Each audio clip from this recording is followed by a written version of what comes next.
ventes et des prix revus à la baisse. L'année 2010 a été difficile pour les agents immobiliers, que ce soit à la vente ou à la location. Les tarifs ont chuté jusqu'à 30% et la valeur du marché en baisse ne séduit pas les investisseurs potentiels. Thomas Chabrol. Moins 20% de chiffre d'affaires, l'année 2010 n'est pas florissante pour cette agence immobilière.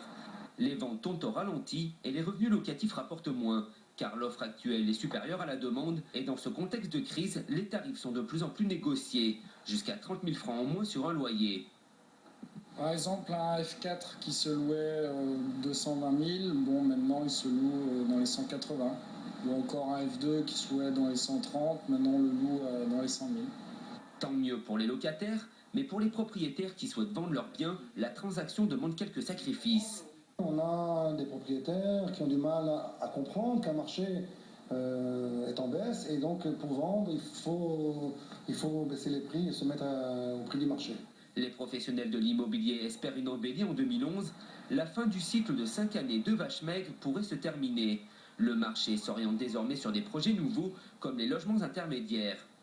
Le besoin existe et ceux-là qui a besoin de se loger payent le prix pour se loger, payent le juste prix d'aujourd'hui. C'est fini la vente des F2 au-delà de 20 millions, ça n'existe plus. Aujourd'hui, ça se négocie entre 15 et 18. La crise politique et économique locale n'épargne pas ce secteur. L'immobilier polynésien ne semble plus avoir la cote. Les Polynésiens investissent de plus en plus à l'étranger pour faire fructifier leur argent. Et paradoxalement,